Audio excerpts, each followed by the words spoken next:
rune prisons, but sustain isn't really a story for either one of them, just because of the fact that it's not in their kit. So you end up taking a bad trade, you end up getting caught out by something that you would have really liked to sidestep, then you're going to be in a rough spot.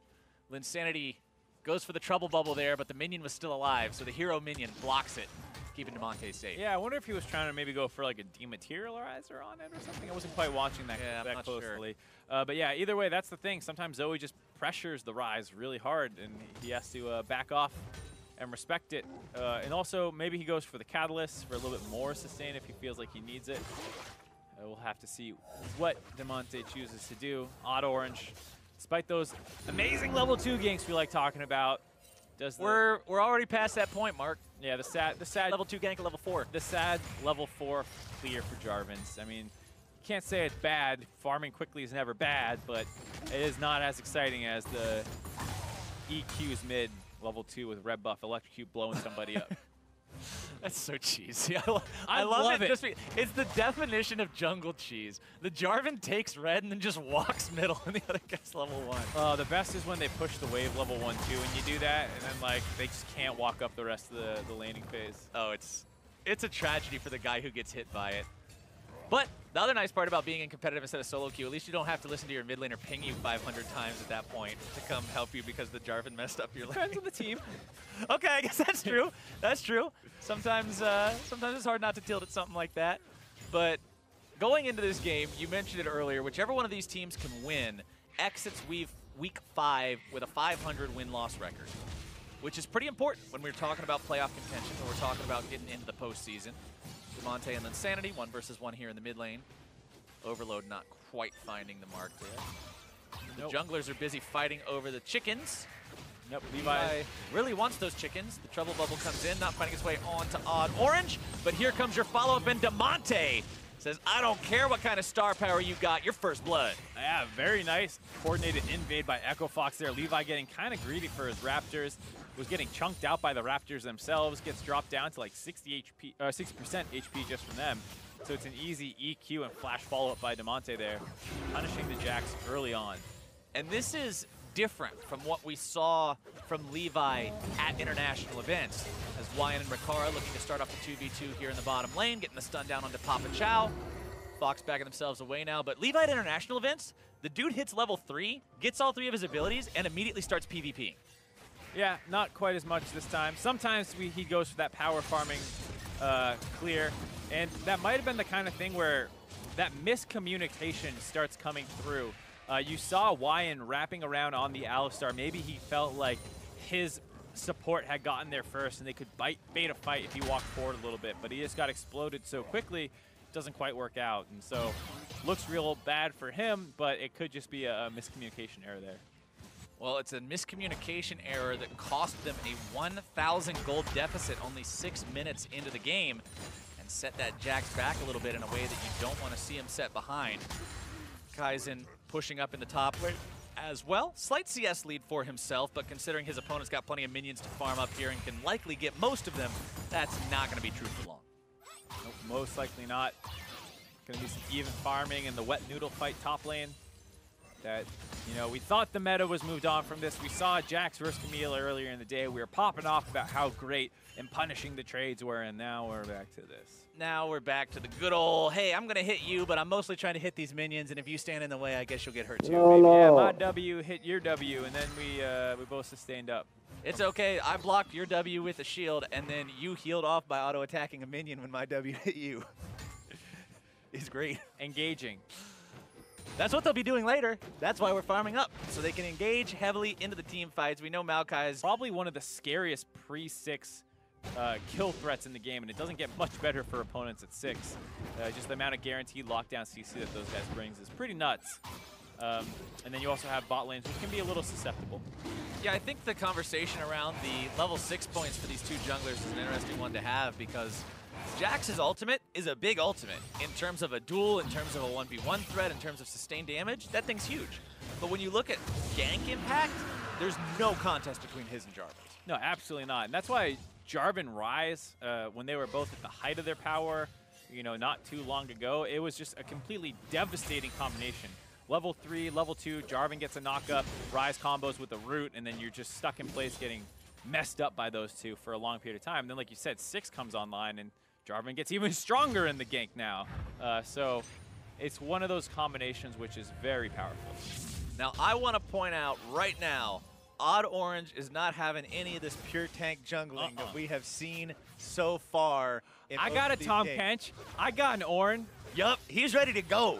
He's saying, look, I'm not worrying about your Cinder Hulk into Trinity Force. I'm not even worrying about your Cinder Hulk.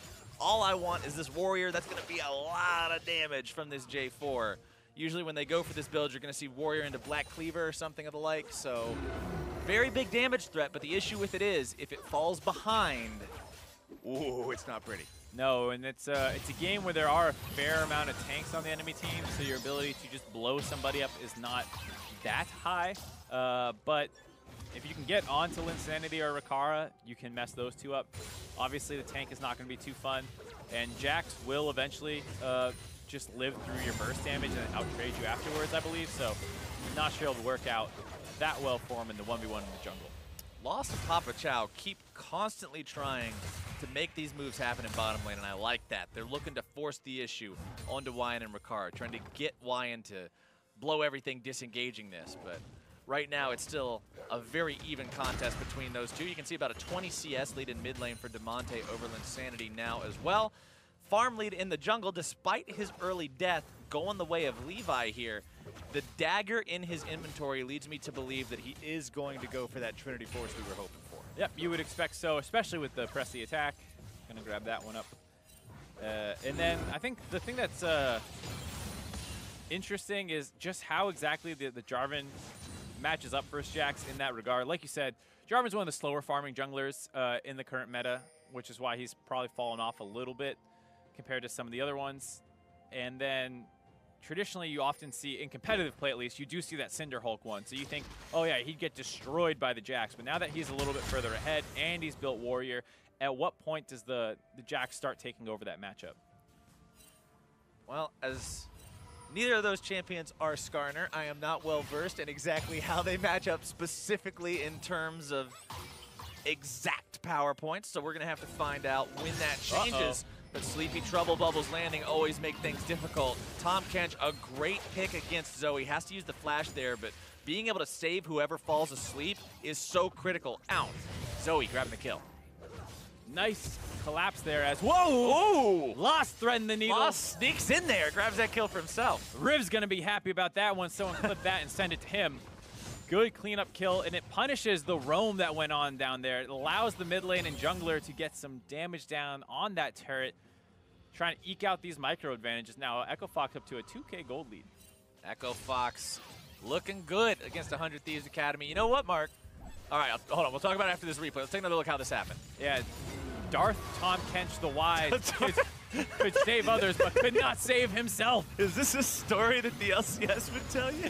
It's not what other supports would tell. I don't know where we're going. Anyways, Tom Kench dies. Wyan uses that to stay alive. It looks like they saved him.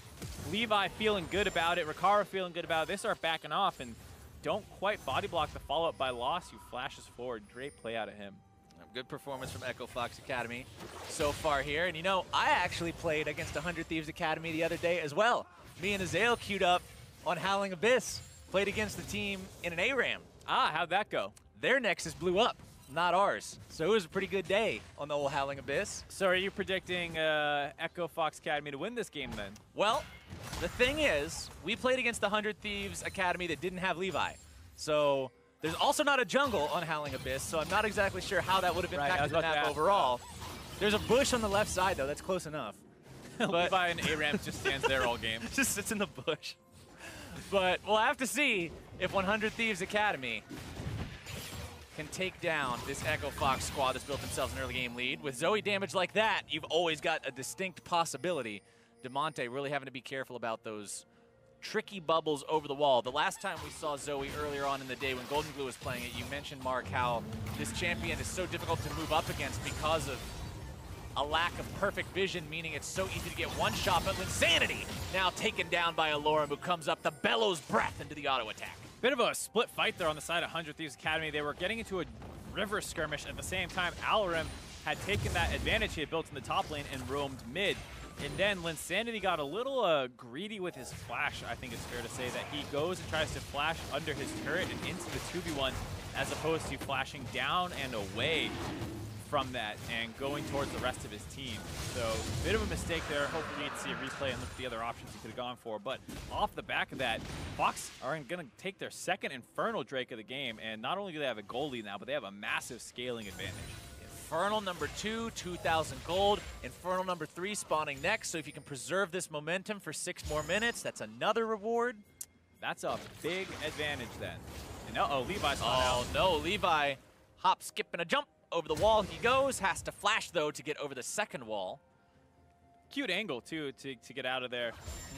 Someone coming up the river ends up going into the pit and then flashing back out. So he's able to keep himself alive, but losing that flash does hurt. A nice advantage. And now no turrets down yet this game. Looks like the first one getting low mid. Insanity will do everything he can to try to protect this one. Levi losing that flash means some of the engage potential of the Jax being able to flash forward and get the Counter-Strike stun is gone. So you still have your Maokai, you still have your Alistar to go engage, maybe even a Zoe bubble to get things started off, but the Jack's going to be a little bit on the back foot for the next few minutes. Alrim making another roam down onto Insanity.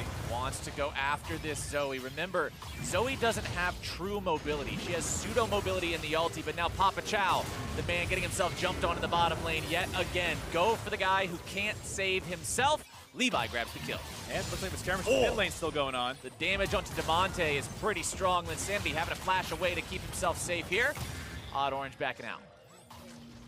That's a fake flash, by the way. His real flash is still halfway on cooldown. He used the flash that he picked up from Odd Orange. Yeah, right. That was the flash, his own flash he lost in that previous attempt in the mid lane that happened when he went down. Alarim's doing a good job of getting this push off in the mid lane, or top lane, excuse me, and then roaming down to the mid lane. But they got a little gun shy on that play. I'm not sure if they didn't know where Levi was, because it felt like they could have gone, but they back out, and then Levi shows in the bot lane where he's going to engage on Papa Chow again. Once again, kind of picking on that Tom Kench, finding kills where he can, which is important as the Jax. He gets them onto himself. This trade comes in. Odd Orange a little bit too early with that EQ combo. The Zoe had not quite popped back over the wall yet, so he does not get the punish on the EQ, and Zoe's able to get out of there, but very scary for a second there. Game's still equalizing itself around that 2,000 gold mark.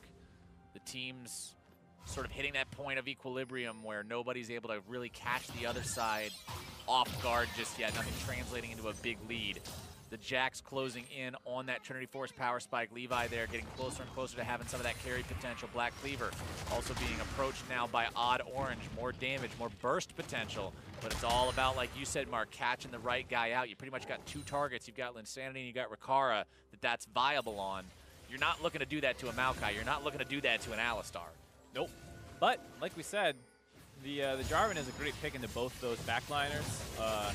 While he is a little squishier with the Warrior build, and you have to be a little concerned about that, Rikara does not have a way out of the Cataclysm, and Zoe, with that pseudo-mobility, does not have a way out of the Cataclysm. So you need to be careful.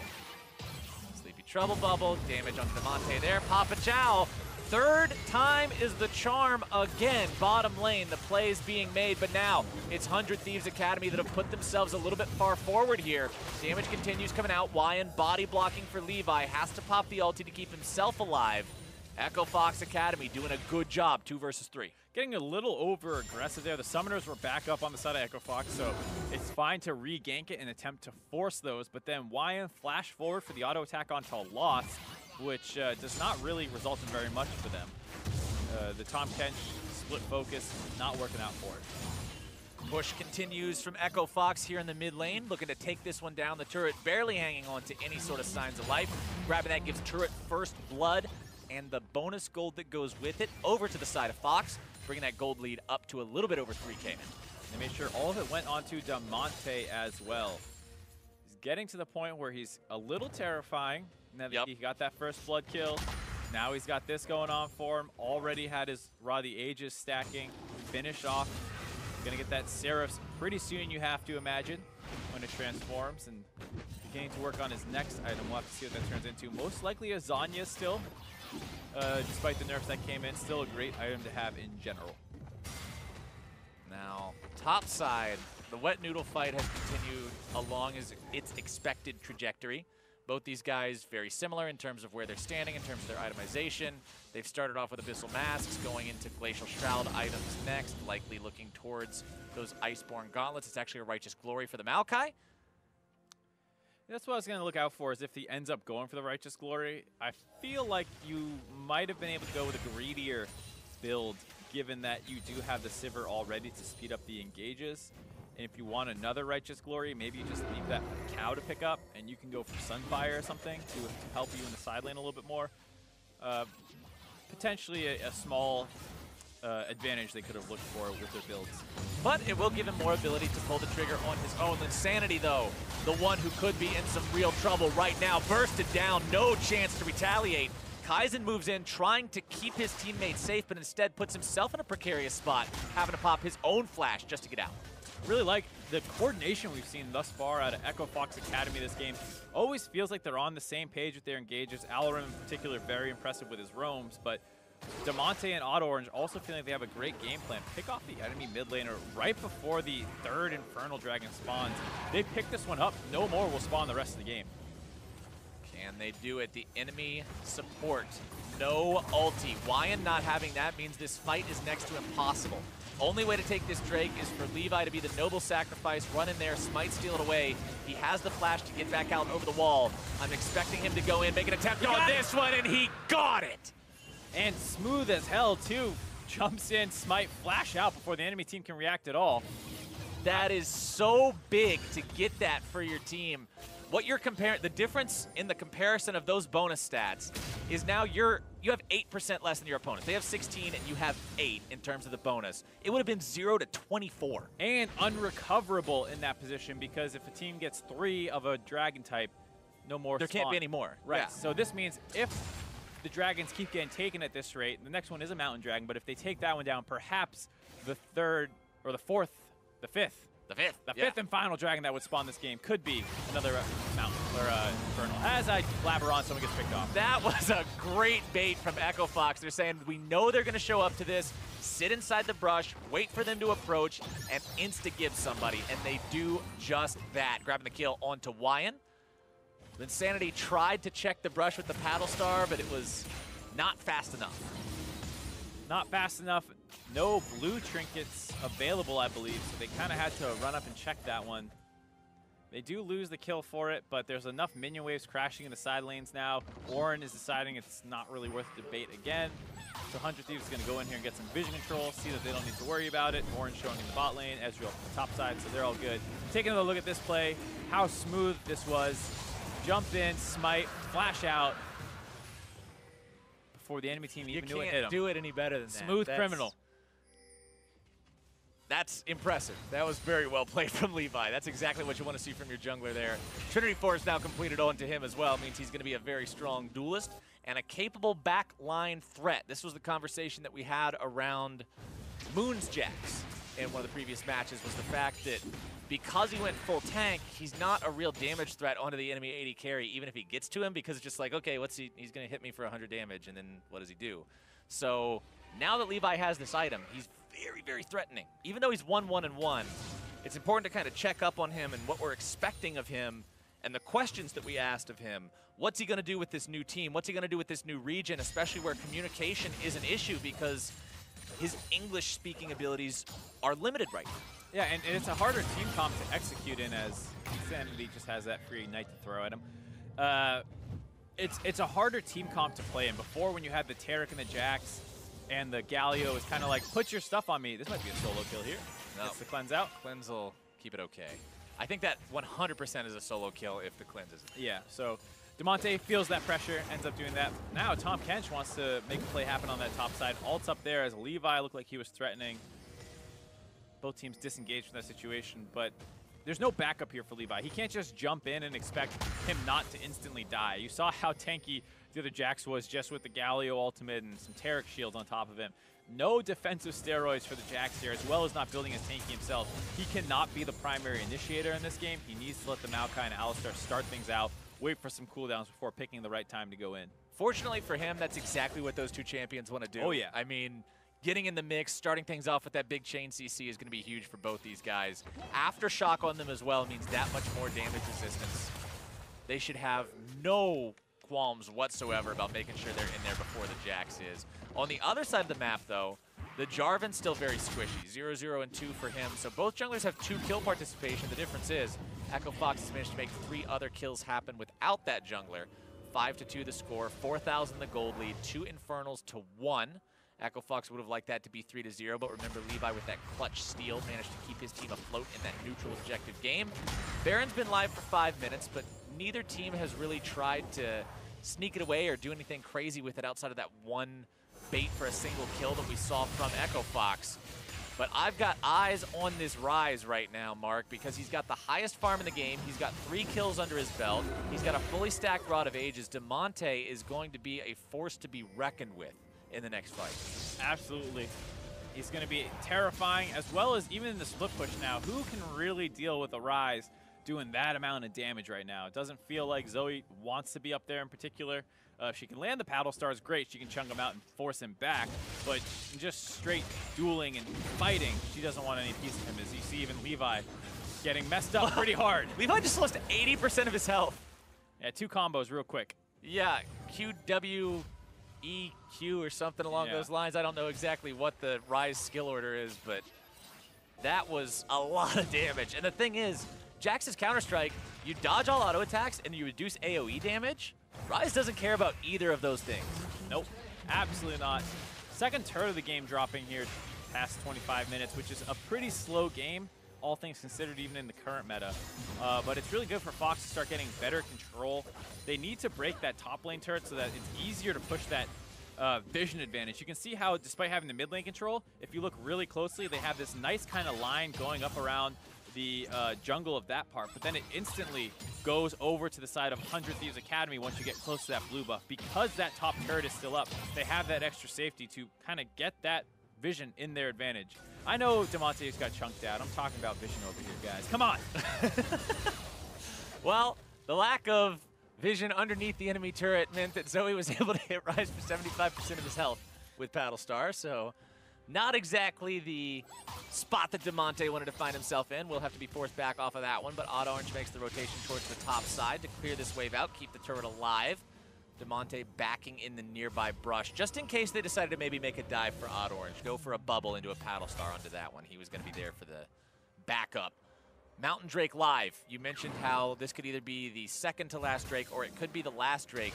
Remember, 29 minutes is the mark for that because Dragon takes 6 minutes to respawn. Anything 35 minutes or after will be an Elder. So as long as you kill a Drake before 29 minutes, there will be another Elemental one spawning.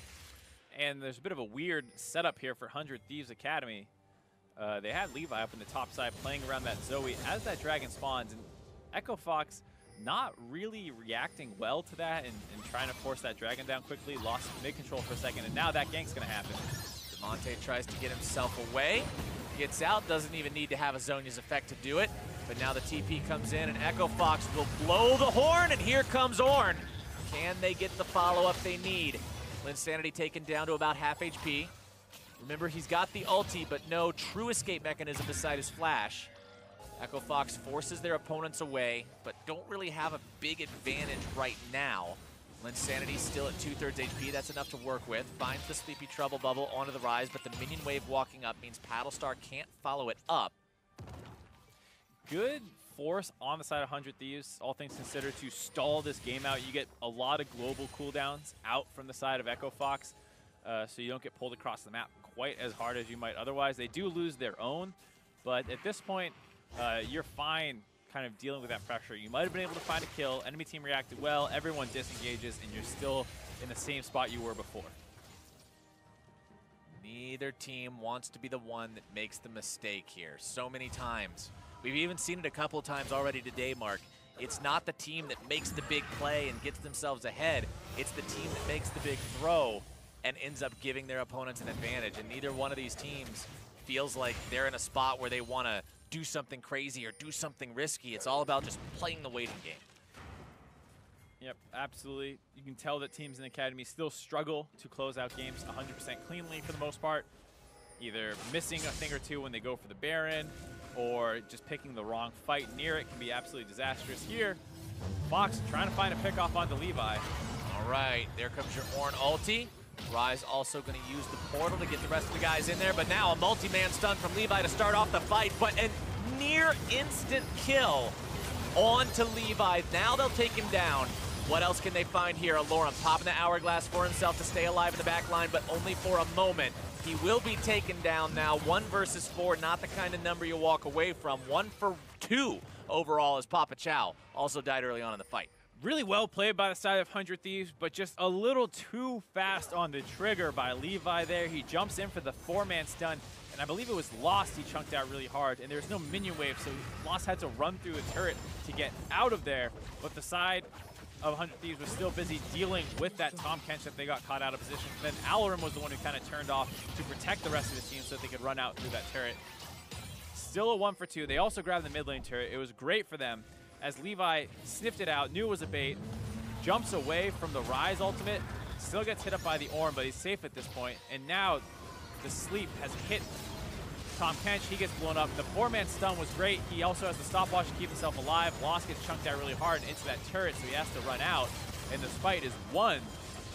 But you have to think they might have been able to win it even harder if Levi just waited a little bit longer before re-engaging with the rest of his team.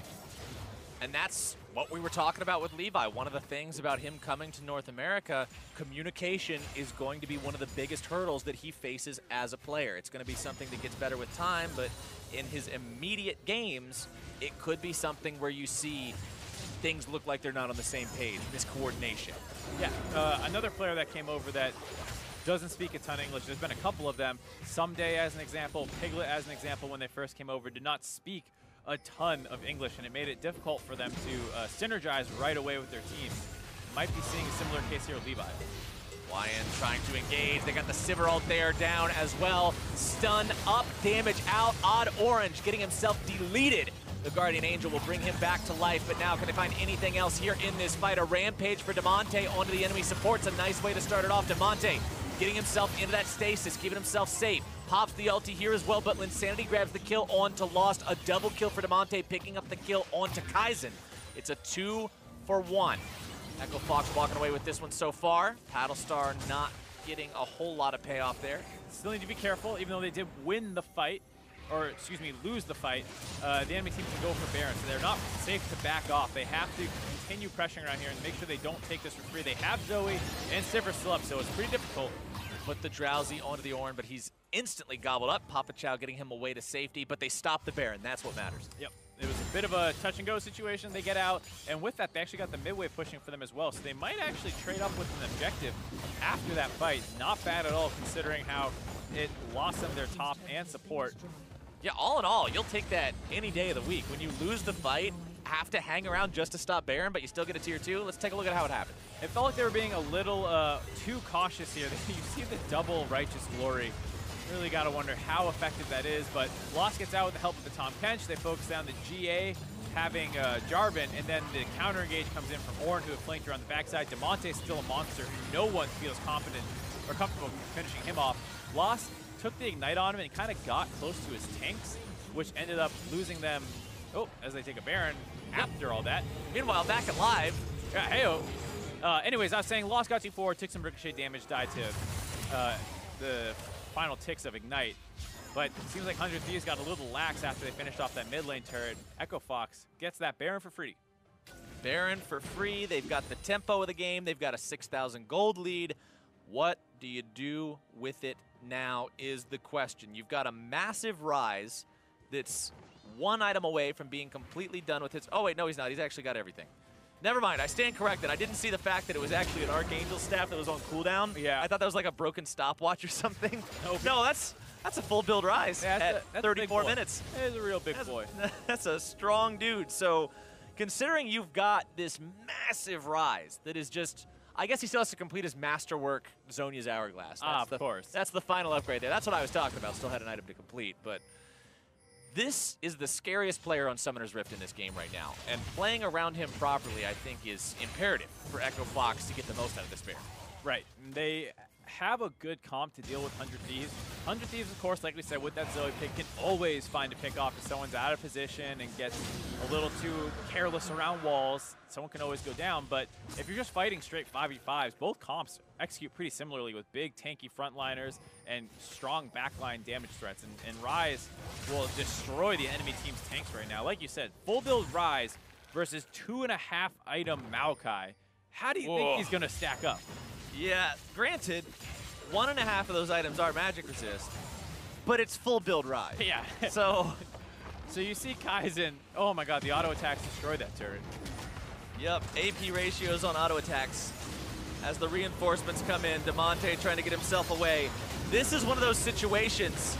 The old interaction would be useful with the Zhonya's. Levi grabbing the kill onto Papa Chow, who has to be the sacrificial lamb or toad or catfish or whatever Tom Kench is. But if that was the old ult interaction, Damonte's out of there for free. Yeah, you wouldn't need to collapse. You wouldn't need to save him. It's very easy to escape, and it's not the case anymore. Surprised that didn't work out better for Echo Fox. He had the Tom Kench to collapse in, the rest of the team following him behind. But it looks like they're focused more on disengaging. So all things considered, pretty successful play by 100 Thieves, stalling out this Baron buff now. They actually haven't lost a turret with it, I believe. Bot lane turret got really low. But felt like Damonte was maybe a little too careful around it. Damonte now still 5-0. Highest farm in the game by 8, up over the Sivir of Rakara, who's getting close to that full build point himself. Still has one more item to go, so the 5 kills doing work there for your Ryze. Linsanity collecting the enemy blue buff for himself on this Zoe. Honestly, he's only got an item left to go too. And Zoe, once he has full build, if he can hit a max range paddle star onto an Ezreal, that is a one-shot. Yeah, he's going to go bye-bye. As of right now, as we see the ult come in, actually. All right, full engage.